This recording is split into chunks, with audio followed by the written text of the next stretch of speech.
We have the mic? Thank Wonderful. you. Hello, everyone, and a very good morning. I'm Hita. My name is Marie Claire, and together we are the global focal points for YOUNGO, the official children and youth constituency of the United Nations Framework Convention on Climate Change.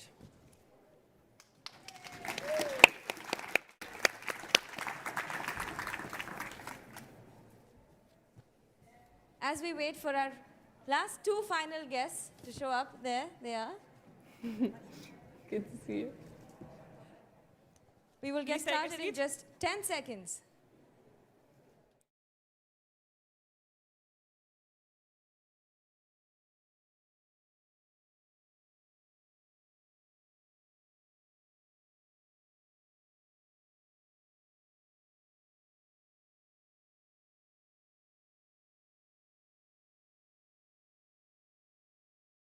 Live stream. So please go and watch the live stream so we can be with you together. So YOUNGO, as the official children youth constituency, since 16 years are organizing the Conference of Youth, where we are putting together demands. This is our official position when we are entering the negotiations. And because we still cannot take decisions in the negotiations, we are handing them over to the ones who are sitting at the tables to take the decisions for us and our future. That's what we're going to present today. So today is a very special day, the headline event starting on Youth Day, which is, of course, superbly exciting for all of us in the room. But before we get started and get into what this Global Youth Statement is, the work that went behind it, and the key priorities that are being outlined, we would like to begin with a very special thanks to our special guests today who've taken the time out of their really, really busy schedules at COP and been here for the entire 1 hour. Thank you so much to all of you to come on this special day for us, to be with us, and to spend this time and listen to us. We appreciate this. And with this, we hand it back to Clara and Brenda. The stage is yours. Let's give it up for MC and Hita! So, next on the agenda is whereby we'll hear more about our COI programs. So without further ado, I call upon Sahir to tell us more about our virtual COIs. Sahir. Come on in.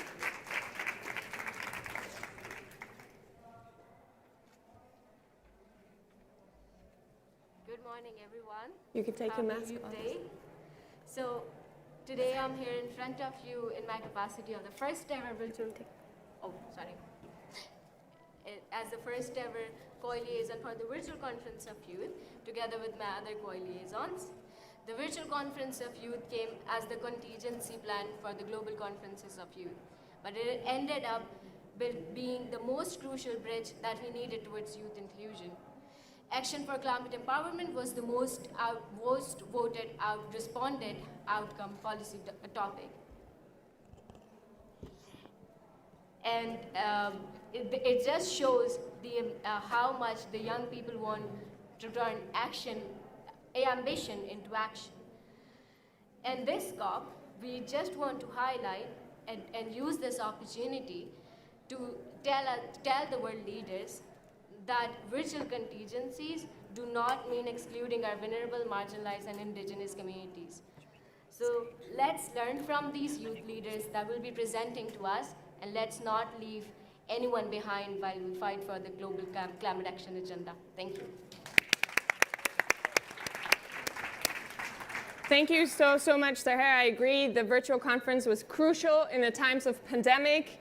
It was our way to work together in the virtual space, and thank you so much for being part of that to everyone. Another crucial part of youth engagement are the local COIs, and I'd like to call Abdallah, our liaison for the local COIs, on stage. Thank you, Abdallah.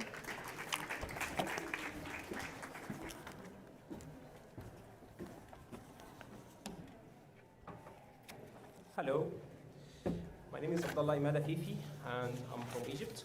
I'm one of the COI liaisons, and I'm responsible for the local COI working group. I always believe that big changes start from local actions. So local conference views is a local simulation of the global COI for those who don't have the capability to be in COI. But local COIs are different because they have three major points to focus on. First one is to raise awareness, to empower and support young people who want to make changes in their community, we need first to raise awareness about the climate crisis in each community. Second thing is networking and skill sharing. Together, young people from all around the country and give them a space where they can share experience and solutions so as to maximize the impact. Third and most importantly, the local COI policy paper. To deliver the policy papers and engage with the government officials and the other decision makers, we ask each local COI to submit a regional use perspective as an output document, and then to derive this document to the global COI, and then it will be implemented into the global youth statement that you already had. I would like to ask you to help the youth in your country, to hear them, to involve them, because we only have one planet, and this is our only chance. Next year, COI and COP will be in Egypt, hopefully. And from now, I would like to welcome you all to my beautiful country, Egypt. Thank you. We can do better than that. Let's give him another round of applause. That was up there giving us highlights on local COIs. So right now I call upon Jan, who is going to give us a global overview of COI 16.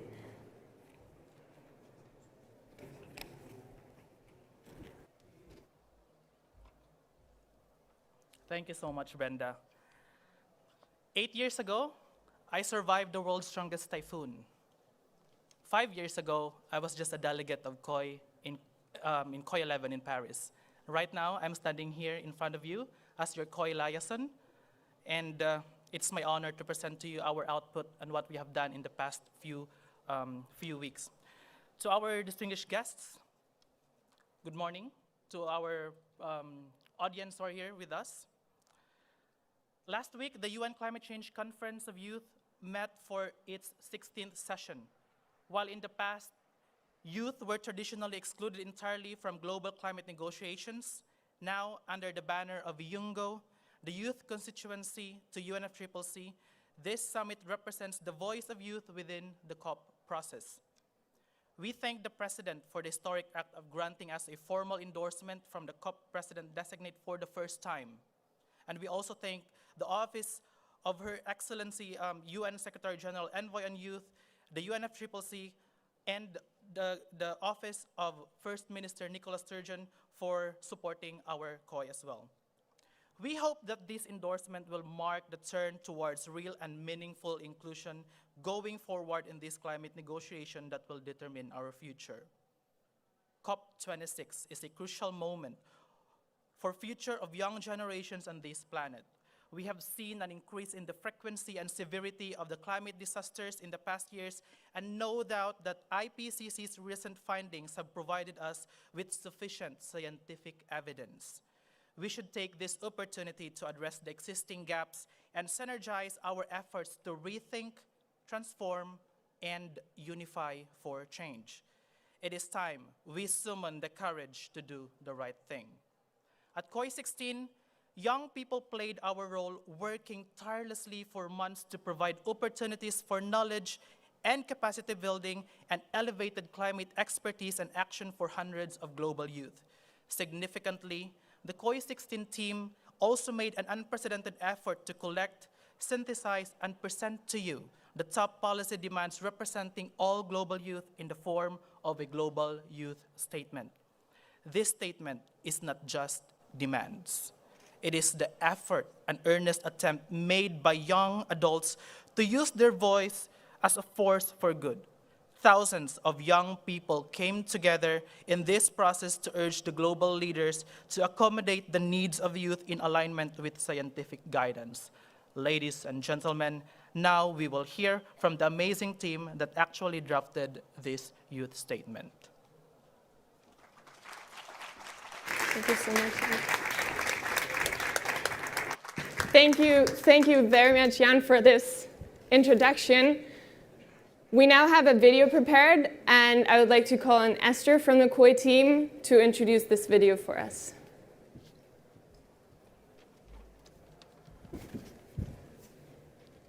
Hello everyone, so my name is Esther, I come from Spain, and I'm part of the team who helped writing the Global Youth Statement this year.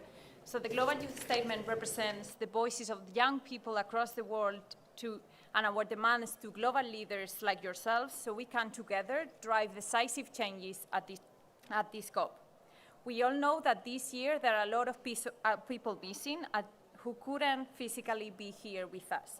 And that is why the inclusive and the representative character of this document is this year more important than ever.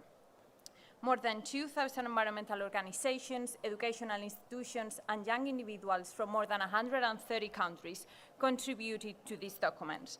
And more than 40,000 and counting youth have signed the support for this document. This statement addresses a lot of different themes, ranging from finance and energy to climate justice and sustainable cities. And the overarching demand that unifies all of them is that youth should be actively and meaningfully involved in all decision-making processes concerning climate and environmental governance, because it is these processes that will determine the type of future we will live in. We also stress the need to recognize that the climate crisis is a broader socio-political crisis that needs radical and systemic action. The same action that protesters on the street are demanding today and tomorrow. They have our entire support. And please, as you complete these negotiations at COP26, don't forget that our lives and our future are in your hands. And now I will pass on the word to the amazing team I had the pleasure to work with in the drafting of this Global Youth Statement.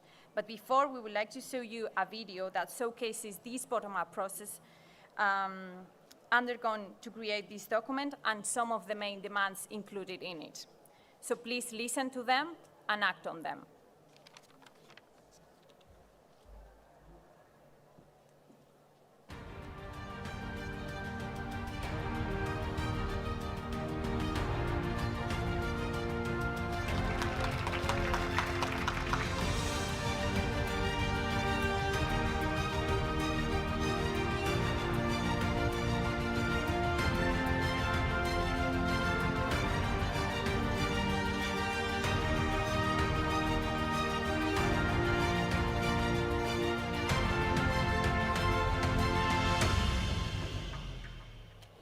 We demand the vitally green investments in all shapes and forms of climate change response to secure the livelihoods of those who are disproportionately affected.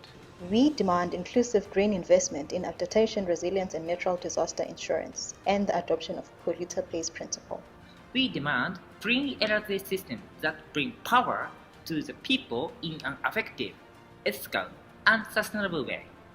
We call for investment in decarbonization in public transport, making cities more bikeable, breathable, and accessible. We demand effective measures to be taken to help farmers mitigate the effects of climate change on their crops and livestock. We demand access to clean water and an end of exploitation of water resources by industries. We demand the redirection of public funding from polluting and destructive activities to ones that restore and promote biodiversity and the conservation of habitats.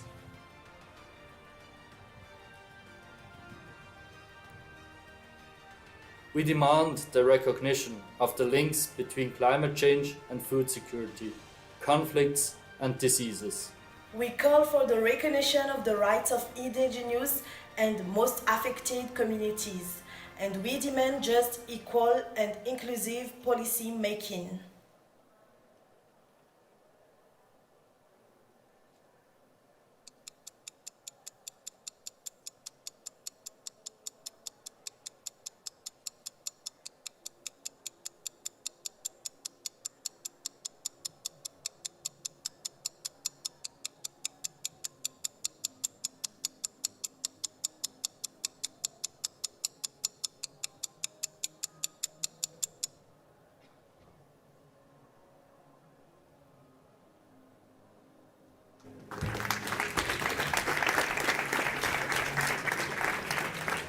We are now getting to the highlight of our opening session, and this morning we have 6 amazing speakers who are going to give us these highlights. And with that, I call upon Zihan, Sophie, Shander, Ifan, Aishi, and Ahmad on stage to give us these highlights. You're going to go next.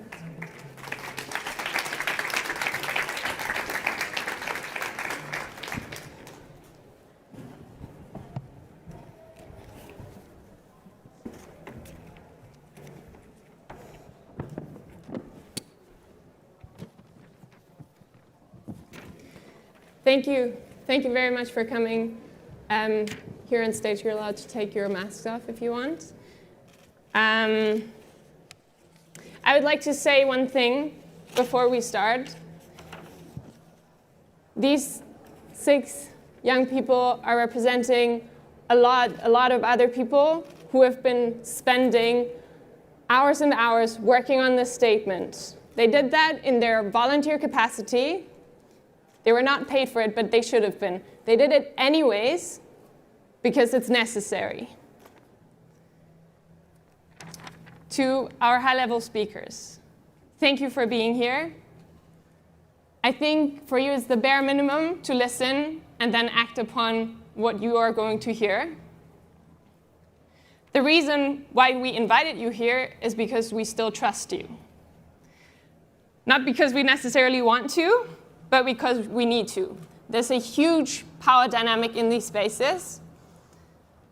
And you have the power to make youth and our demands the priority. Not only in the spaces that you control, but also in the spaces that you have friends and colleagues in.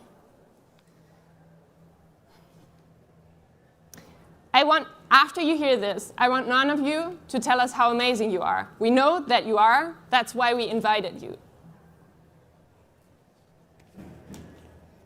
What we need to hear from you is what you're going to do now. We need real commitments. So today is your big chance, and we would really appreciate if you take on that chance. If you don't take this seriously and step up your game, you're not only failing us, you're also failing yourselves and your children and your grandchildren. You told us over and over again that you want us to hold you accountable. That's what we're trying to do right now. Now it's your time to show us your integrity. And first off, I'd like to ask Ahmed from Jordan, who will present to us the finance and market demands from the Global Youth Statement. We will show them on the slides. I'd like to ask the... Yes, perfect. Stage is yours. Thank you, Clara. We will be using notes today because we don't only just represent ourselves in a personal capacity, but also we present the voice of the global youth. In the past century, the world has seen an unprecedented growth globally. But this has not been the inclusive development that the youth of the world aspire for. We have seen instead the unequal development of economies and unfair trade deals who had left out economies and communities just to be out there without any cover. Excuses about inflation and unemployment rates should not be used against climate change actions. We have seen skyrocketing inflation and unbearable unemployment rates. Even before that, we have seen the destructive effects of climate change. The system was already broken before climate change effects has hit us. The system was broken, and it would not be fixed by putting off climate action to some distant future, where our generation is left to deal with it. The inputs and demands we received over the past months from youth from all over the world speak definitive language that our frustration is real and it's out there. And an increase to more climate finance to secure the livelihood and the livelihoods of all who are suffering on the front line is absolutely necessary, and it cannot wait. We know that the countries that have contributed the least to climate change suffer the most. The largest emitters must commit to a rapid transition and support the countries that are on the front lines of climate change, to fund adaptation measures in least developed countries, developing countries, and to help them to reach their NDCs and yet to raise their ambitions on the NDCs. Developed economies that reap the benefits of the industrialization must fulfill the pledge of the 100 billion yearly commitment that has a fair share towards adaptation, medication, and support of loss and damage. Further delays on adoption of carbon pricing mechanisms will not be in the favor of anyone globally. And any businesses in the long term, actually. No businesses or anyone would benefit from that. And the affected countries should be supported through that mechanisms and the income that will be generated through that. We also call for the international cooperation, the international community to support these least developed countries and developing countries, to support them in their energy transition, to support them in their climate action, so they can also live and to have lives equally. And most importantly, to redirect public and private finance to low carbon investments, which we have seen yesterday, a huge advancement in reducing the investments in coal, which is very important. And we call for major financial institutes and investors to radically reduce the carbon intensity of their portfolios, and we demand that the countries complete their phase out of fossil fuel subsidies. So basically, the demand is stop borrowing from tomorrow to meet the economic demands of today. We need to move beyond GDP and GDP fatigue and to focus on well-being and prosperity of the present and future generations. And don't forget that the cost of taking no action is much more expensive than taking an action. Thank you.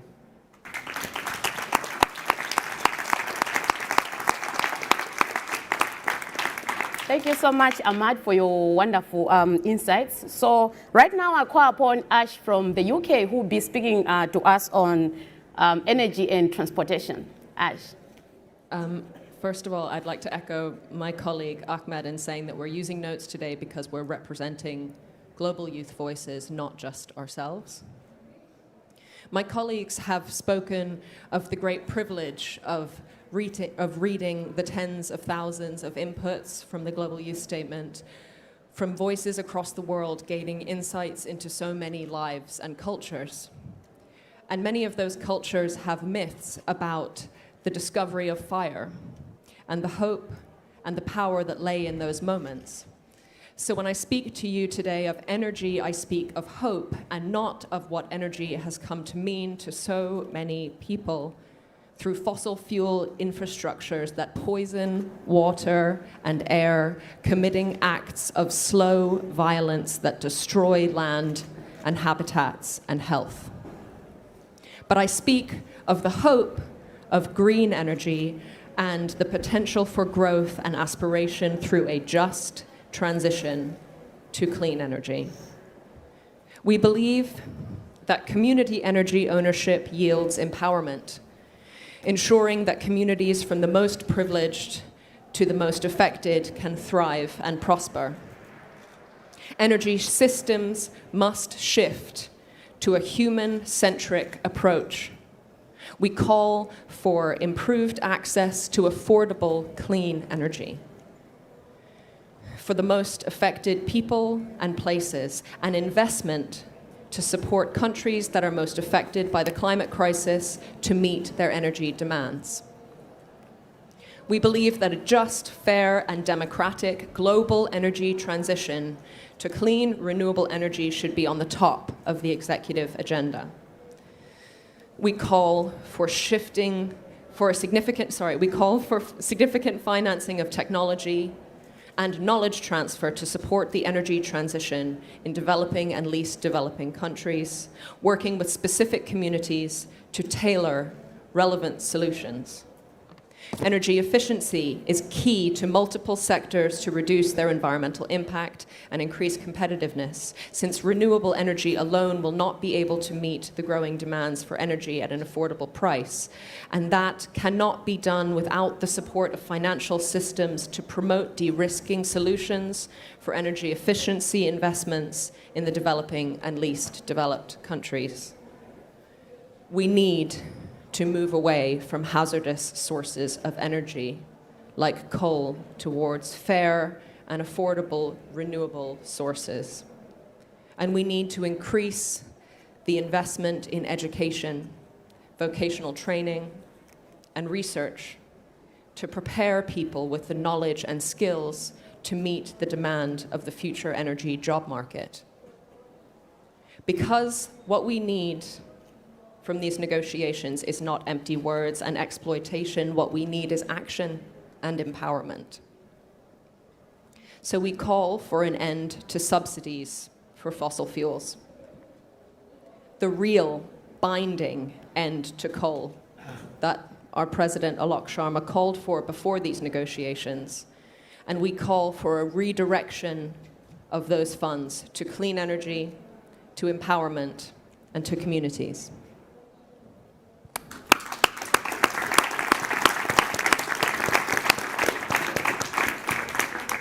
Thank you. Thank you so much, Ashlyn. And I loved how you framed energy for hope. Let's do that and get energy back to hope and not destruction. Now I'm introducing Irfan from Pakistan, and we'd love to hear from you the demands on adaptation and loss and damage. Thank you so much, Clara.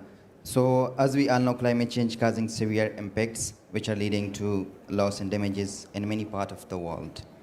The loss and damages are occurring around the world, but disproportionately affecting those who did least to cause it. And in this case, it is so-called Global South or developing countries. The government around the world are ignoring the scale of the problem, despite having its own Article 8 in the Paris Agreement, and its own mechanism in UNFCCC, which is called WIM-XCOM. Loss and damages still doesn't have its own dedicated stream of climate finance. Developed countries who fuel the climate crisis through decades of negligence and inaction have done very little to help the billion of people in developing countries who are suffering from the effects of loss and damage which is caused by developed countries. So we, the youth, welcome decision to establish Santiago Network for Loss and Damages, shortly called SNLD, at COP 25th in December 2019. Youth also welcome the work to operationalize the Santiago Network, which has been already started, and know that it's the role of presidency to provide new leadership to deliver an effective, operationalized Santiago Network at COP 26. It is the role of presidency to help party advance their level of cooperation on climate change and fulfill the objective and goals of UNFCCC, and parties must cooperate with the presidency to meet this target. Party must also agree to establish a new finance facility for loss and damage.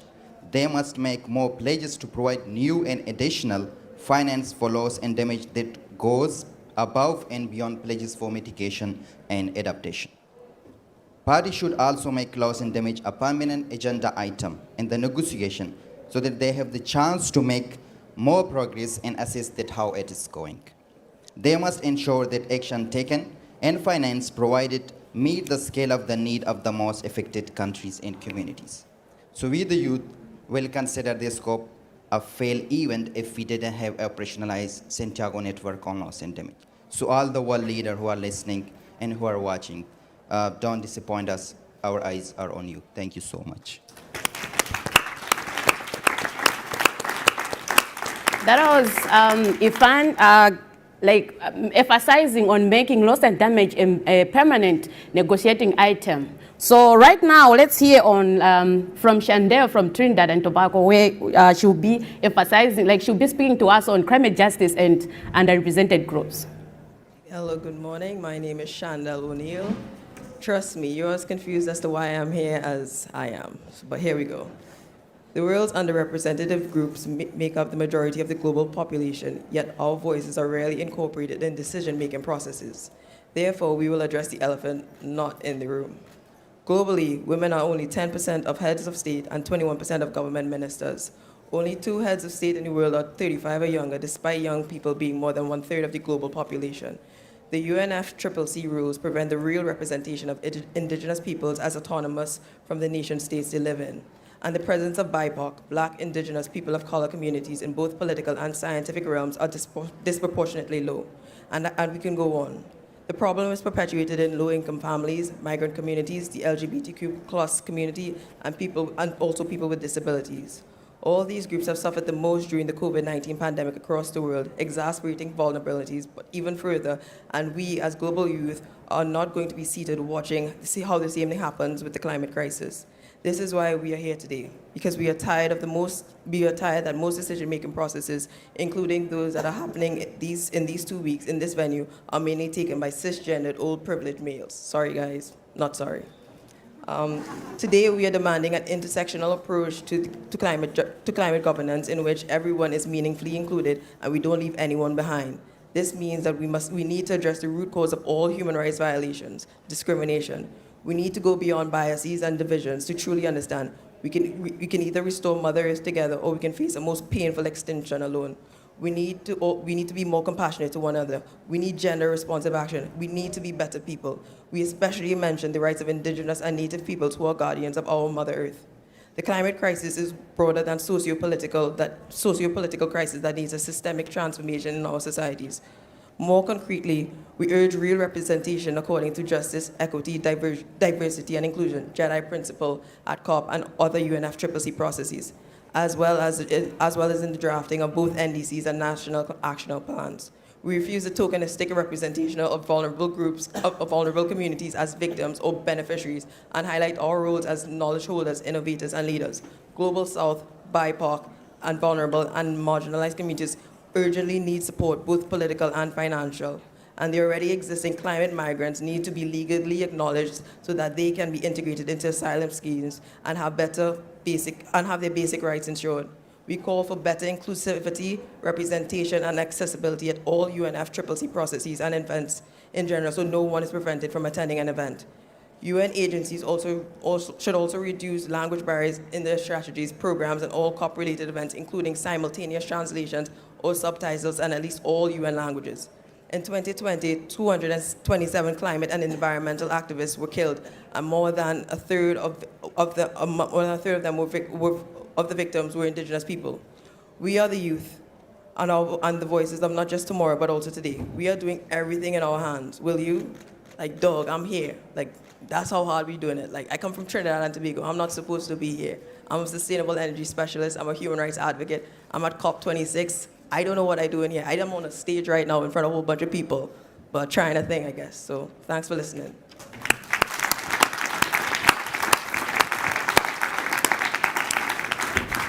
Thank you, Shanda. And I believe that this was probably the most important input that you heard here today. What I want to add to that is that all of us here in the room are not doing enough.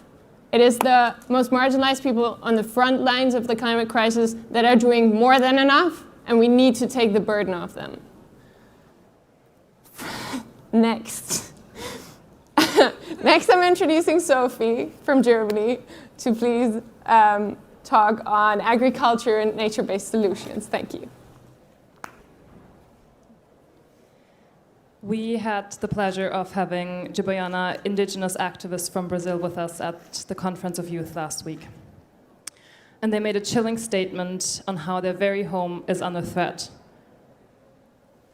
The need for urgency in protecting nature in the context of land grabbing, undermining of indigenous rights, accelerated deforestation, and destruction of precious ecosystems. The imperativeness of this couldn't be clearer. While the international community struggles to limit emissions from carbon sources, they appear to be either incapable or unwilling to address carbon sinks as a major leverage in solving the climate crisis. While we acknowledge the agreement to end deforestation by 2030, these ambitions must go further and include blue carbon sinks such as mangrove and kelp forests. We need to protect, preserve, and restore natural carbon sinks, starting today. Youth around the world are demanding to prioritize nature over profits and to respect planetary boundaries, not only for the sake of humanity, but also for the intrinsic value of nature itself. Nature-based solutions are crucially linked to agriculture and the related land use changes. Harmful intensive agricultural practices not only drive deforestation globally, they further contribute to the destruction of ecosystems, loss of biodiversity, and direct emissions from intensive animal husbandry. The position brought forward in the Global Youth Statement shouldn't be surprising. Subsidies for environmentally destructive agricultural practices should be halted immediately. Instead, these funds should be redirected to restoration efforts to promote biodiversity and to ensure the continuity of vital ecosystem services. The beneficial spillover effects on both water quality and soil health are undeniable.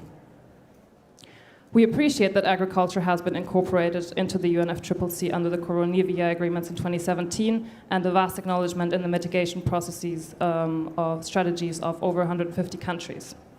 In these efforts, we as youth call for ensuring sustainable agricultural practices, including agroecology, to promote healthy people and a healthy planet. In fact, all agricultural activities, as well as the implementation of nature-based solutions, should support, include, and empower the most vulnerable communities as stakeholders and indigenous peoples as rights holders who must not be overlooked. They are the frontline fighters in the climate crisis, who have the most at stake. They should not be reduced to being victims, but should be considered as holders of knowledge that enable them to be crucial agents of change. We, on behalf of the youth, further bring forward that tools should be designed to support and protect ground-level farmers and their food sovereignty, as they require help and support in the challenges they face under changed climatic conditions. To do so, trade union and workers' voices should be represented, indigenous knowledge should be mainstreamed, and the needs of those that produce a third of the world's food supply with a low environmental impact and high crop and biodiversity should be at the heart of future dialogues. Agriculture, as well as conservation activities, must strive to be both nature-based as well as community-based if we are to achieve limiting global warming to 1.5 centigrades and leave hope for the future generations that will come after us.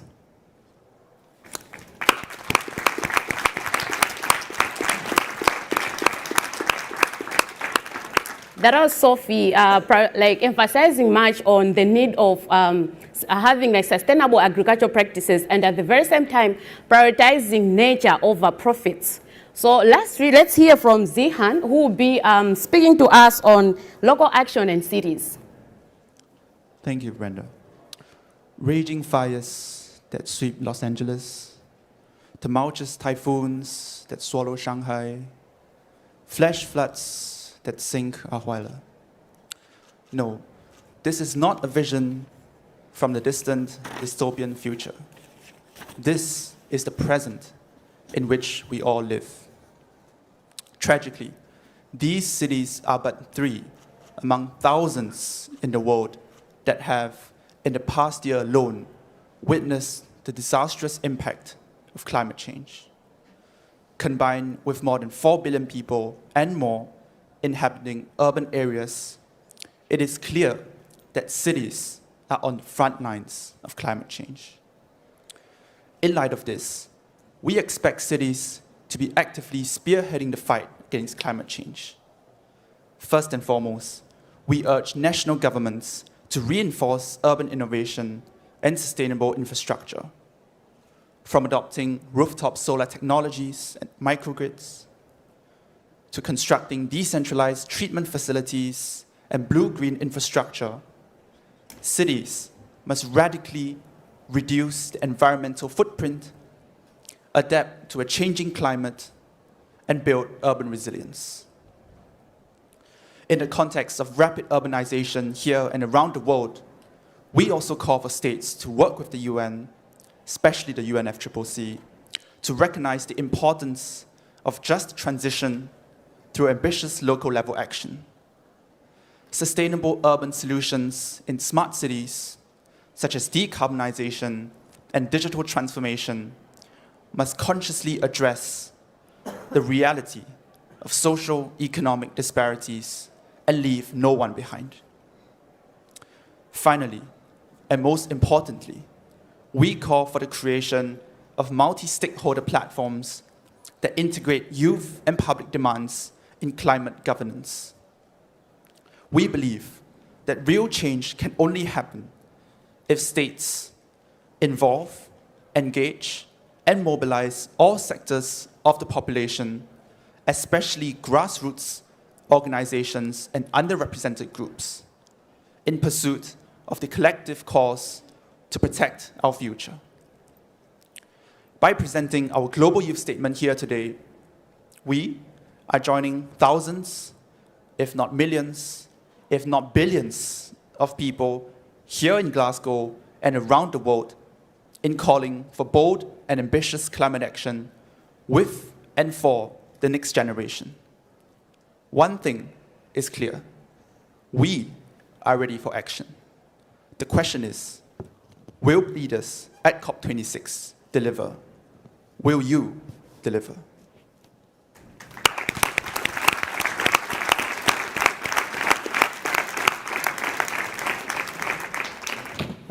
Thank you. Thank you so much, Sihan, Ashlyn, Sophie, Shandal, Irfan, Ahmed.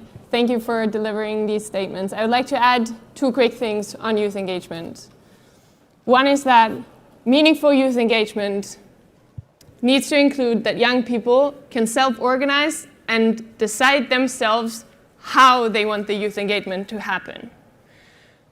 They need to hold the decision-making power on how and why they address things. Cherry-picking young people to speak in high-level events and then even write their speeches is not acceptable. Meaningful youth empowerment must come from the bottom up, for example, of course not only, but for example through the youth constituency Yango. The second thing is, young people from Yango have been writing on a paragraph to be included in the COP26 decision.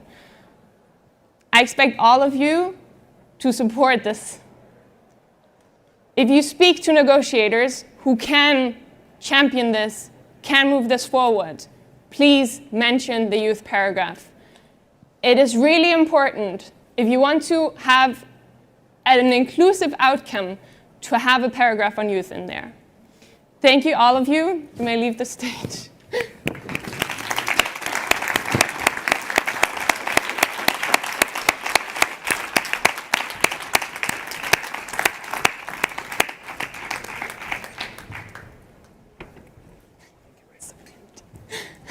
All right, so thank you so much, everybody. And right now that the demands have been made by these youth, we would like to have like some responses, right? So right now we call upon our high-level speakers who come up front and then give us their response towards like the demands that have been given. So without further ado, I call upon Archie Yang, Niger Topping, Miss Nikora, Alok Sharma, and Miss Patricia Espinosa to come up front and have an interaction with us. You said you'd like to sit in the middle row? Yeah. If you would like to sit on the side. Thank you. Yes, perfect. Good morning, Patricia. If you'd like to sit next to Clara.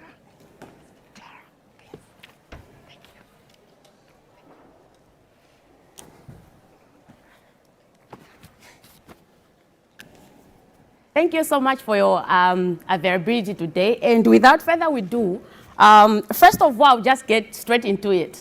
So first of all, I would like to give away to Ms. Patricia. You're the Executive Secretary of UNFCCC and at the very same time, a long-term supporter for Yango. So now that you've heard these demands, like what are you going to do now? And what are some of the How are you going to support these priorities that have been outlined? And what are your commitments towards that? We speak from here. You can decide if you want to speak from here. We'd like to have you sit here with us, but you can also go and take the microphone there. Okay, whichever you prefer. I think I will stay here with you. So thank you very much, Brenda, and thanks to all of you. Thank you to all these incredible young men and women, the ones that we have just heard, Ahman, Irfan, Sophie, and all the others that have been working so hard, as you said, Clara, without being paid. And I want to say, I want to commend you for the level of understanding, of analysis, of knowledge that you have acquired about the different issues that are on the agenda. I am very impressed. So I can assure you, to the question that you just made, what are you going to do? We will certainly raise these issues. I'm sorry if I'm saying we, because I trust that everyone here, but on my behalf and on behalf of the Secretariat, we will be bringing these issues, these demands, these points to the attention of delegations. And I think all of them are absolutely reasonable and justified. I don't know whether we will have an agreement on all of them. But what I can tell you is that we will be bringing them to the attention. I took note also, especially of the point about the paragraph on the youth included in the decision. I will make sure that it is really considered. Let me say one word about Yongo and this group. I do want to thank Yongo. Yongo is the official constituency within the UNFCCC process for a long time. I really want to commend you for the work, for the way that you have, in difficult times, in less difficult times, always continue to give to keep the momentum. And I do want to say that it is also great to see that here we are having not only younger, but all the youth, different groups of youth coming together. What I can tell you, and Clara, at the beginning you said that you need us. Well, I think we need you more than you need us. So, and you said maybe you don't like us so much, but I can tell you I like you a lot. So we really need you. We really need you. I keep repeating that the transformation that we need to see cannot happen if we do not work all together. So I really encourage you to continue working together as the youth. And you, within your constituency also, you may have different opinions, and you are coming also from very different realities, but do work together. This is what is going to make the youth movement, the youth voices, as strong as ever. And then, yes, make your demands, just like you are doing now. And you have not been stopped by the pandemic. You have continued to keep the momentum. So thank you. And yeah, so my pledge to you today is, yes, I will follow up on this. I will make sure that your proposals, your demands are considered. Thank you. Thank you very much, Patricia.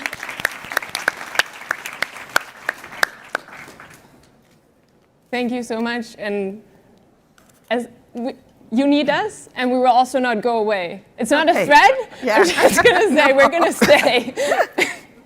Great. Thank you for your remarks.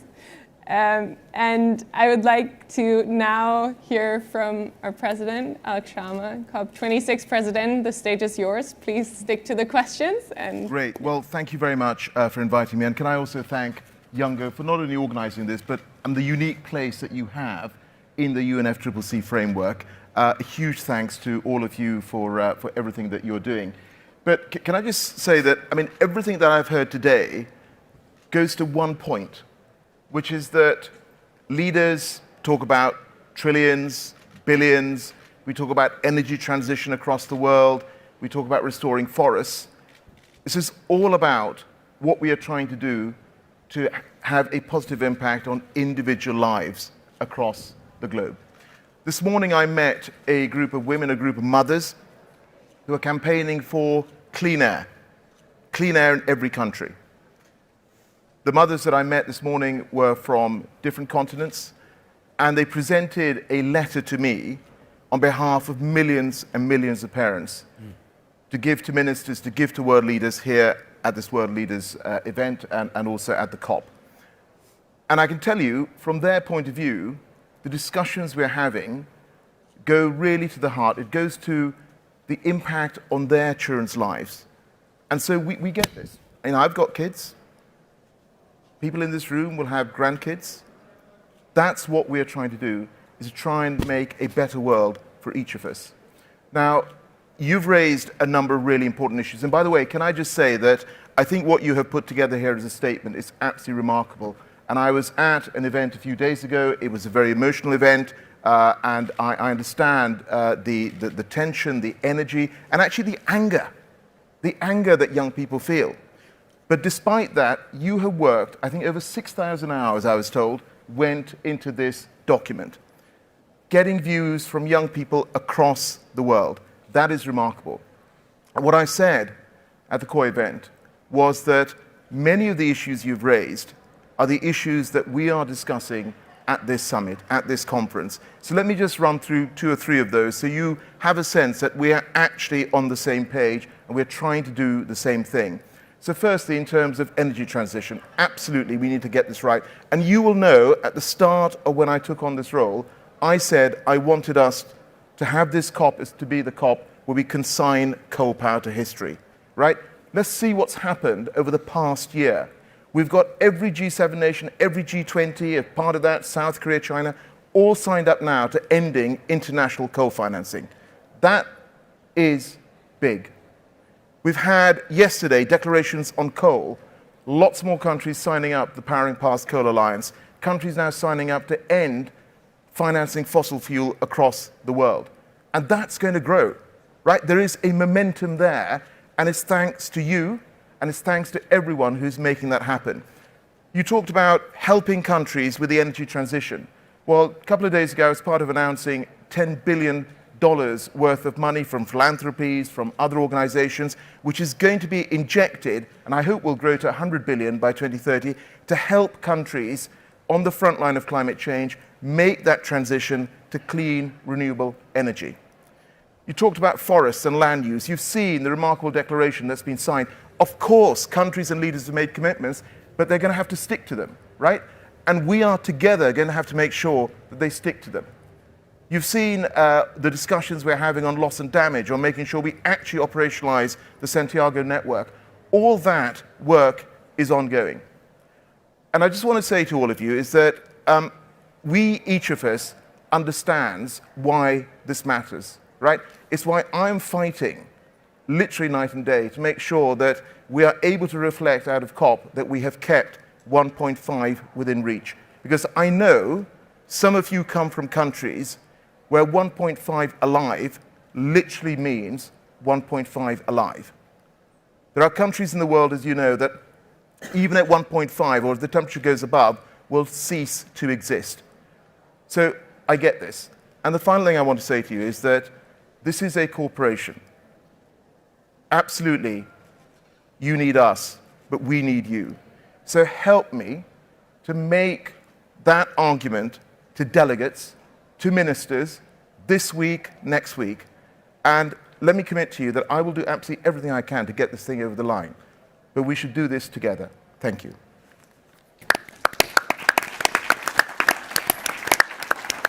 Thank you so much, Alok, for those wonderful insights. And I also repeat what Clara said, that we are not going anywhere. Right now, I would like to give a word to our First Minister of Scotland, Ms. Nicora, like I still repeat the same question to say, now that you've heard our demands, from your perspective, how are you going to help push or prioritize these commitments? And what are your commitments towards our demands? I'm going to answer that question, I hope, very directly. But firstly, thank you so much for the power of your presentations and the clarity and the urgency of the demands that you have made. I don't sit directly around the negotiating table here, but I promise you I will do everything I can to amplify your voice and make sure that these demands are heard and, I hope, delivered, because I didn't hear a single thing today that I in any way disagreed with. You said earlier on that you still trust people like us. I think that's really generous of you, because frankly, people of our generation have not yet done enough to earn that trust, and I hope that starts to change over the course of COP26.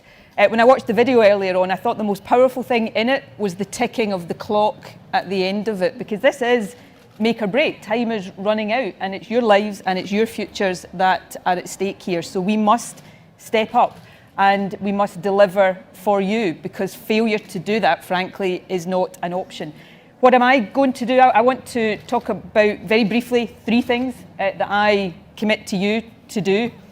Firstly, to lead by example here at home in my own country, which I have the privilege of being First Minister of.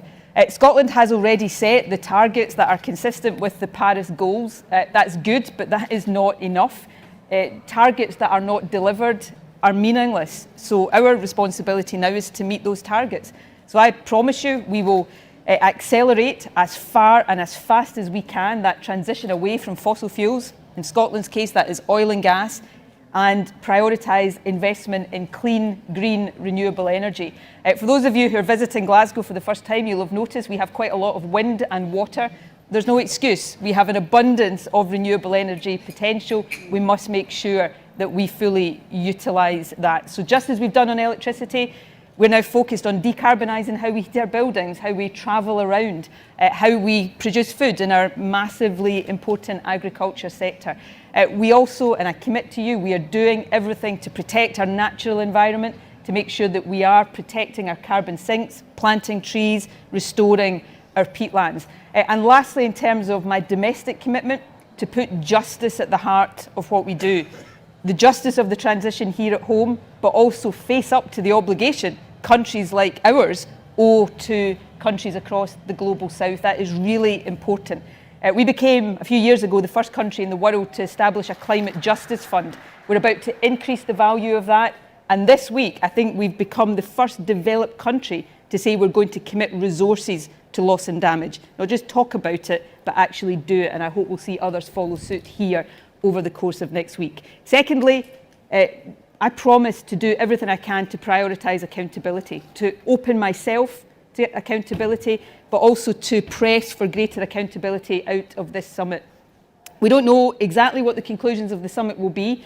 I hope and I am encouraged by the progress that appears to be being made. But whatever comes out of this, there must be accountability for the delivery of the commitments and for closing the gap that will inevitably still exist between what needs to be done to limit global warming to 1.5 degrees and what has been committed to. The days of having countries only under an obligation to update their NDCs every 5 years, I think, are over. I think there is a need for greater accountability. And lastly, inclusion. We need to continue to shift the power dynamic in discussions like this away from those who have the greatest vested interest in slowing progress towards those who have the greatest interest in accelerating progress. That means hearing more from those in the global south. It means delivering on the finance commitments. And lastly, it is about putting the voice of youth at centre stage. I'm very proud that the Scottish Government has helped to support COI16 here. And I want to commit today to working with our Scottish Youth Parliament here. I can't imagine any of them ever allowing me to write their speech, incidentally. But we have a vibrant youth voice in Scotland. I want to work with them to establish here a Scottish COI approach so that we can embed the voice of youth in everything that we do. So I'll stop there, but thank you so much for being the conscience of this summit. keep raising your voices and keep putting pressure on people like us to make sure that your voice is heard.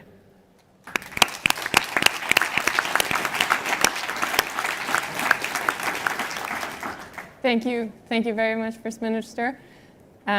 We hear you, and we very much appreciate your approach on justice and inclusion of youth. I think that's something that we wanted to hear.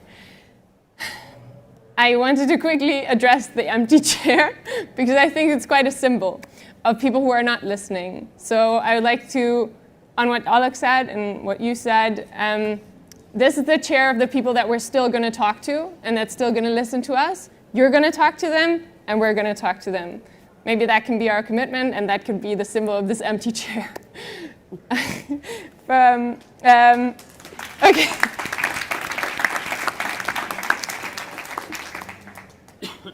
Our next speaker is Mr. Nigel Topping, the UK COP champion, climate champion.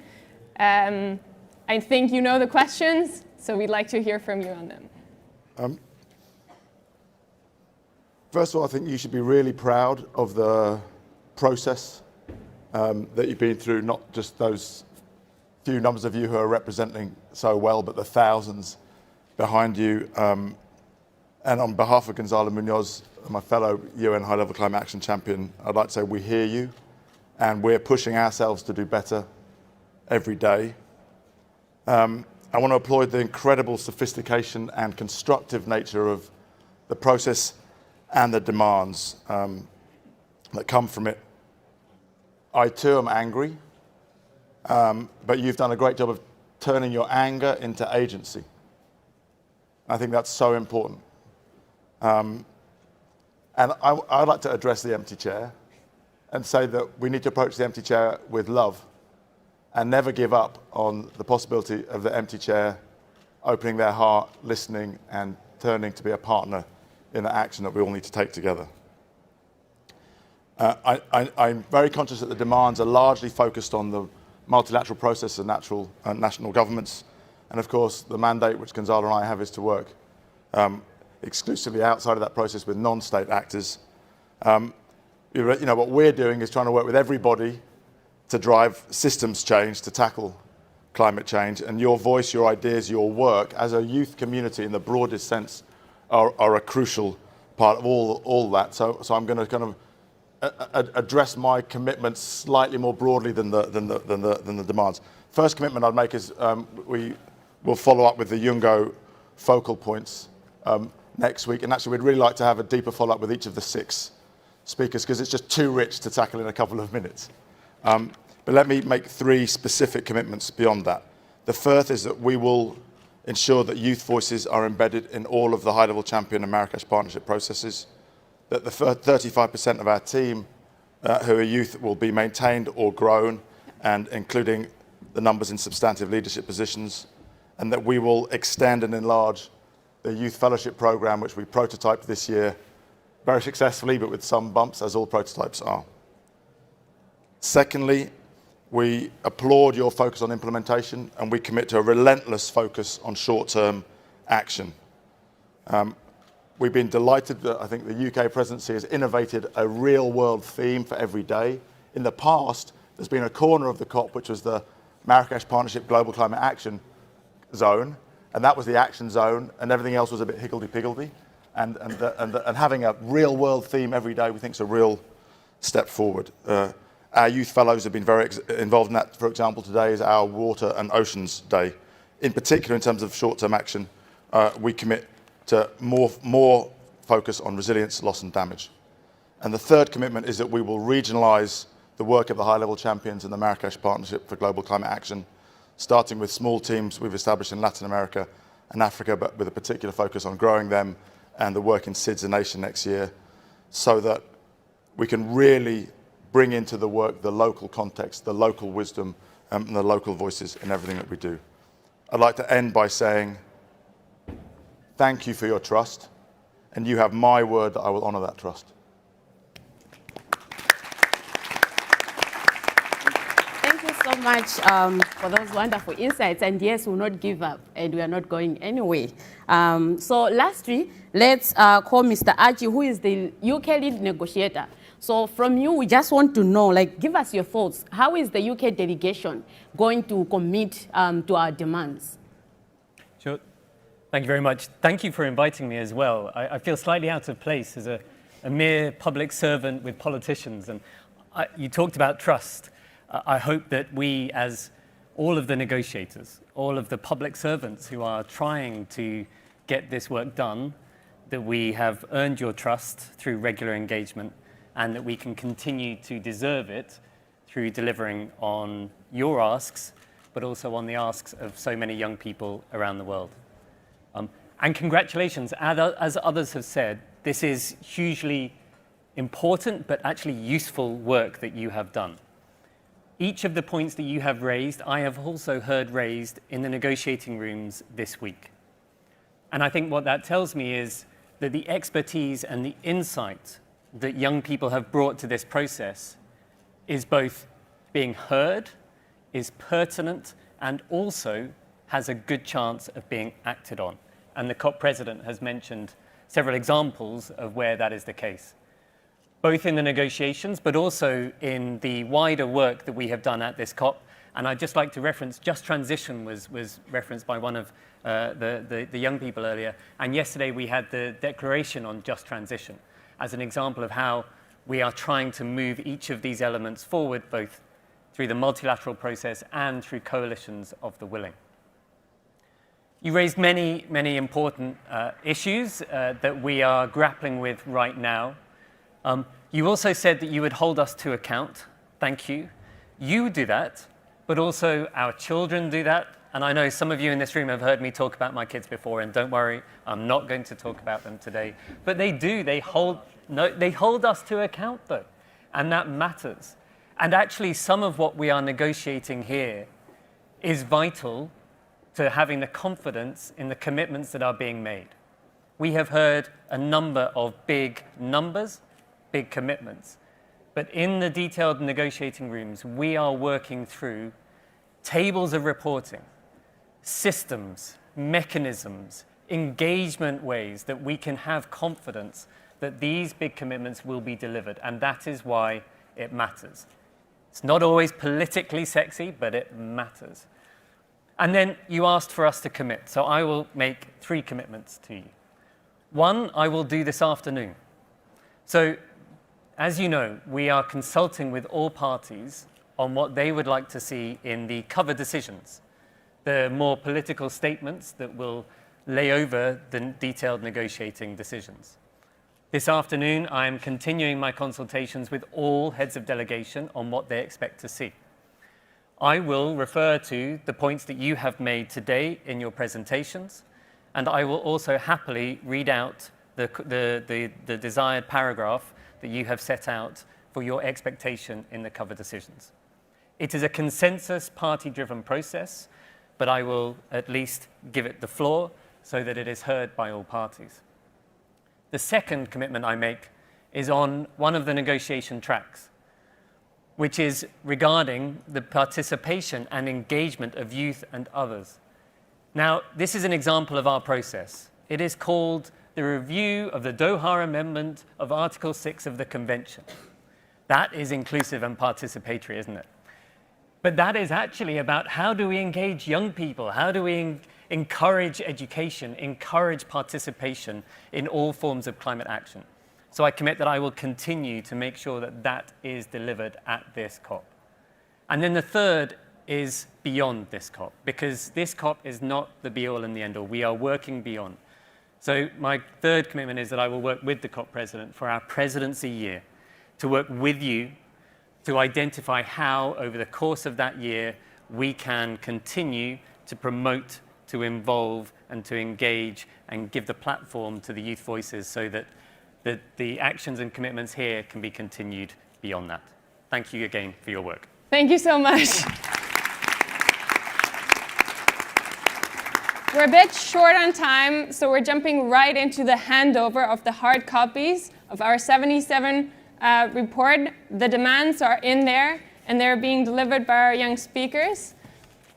Please, would you stand up and receive them?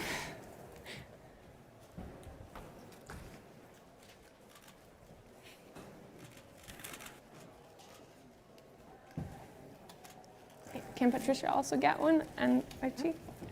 Give me one. Thank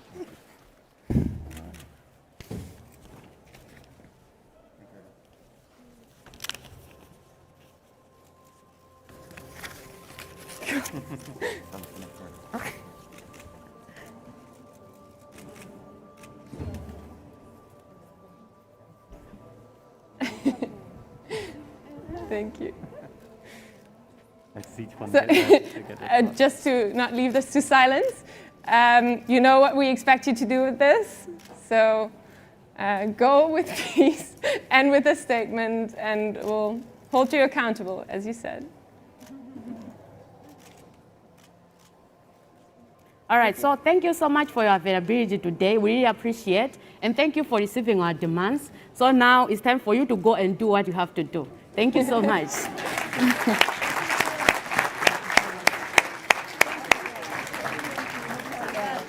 Archie,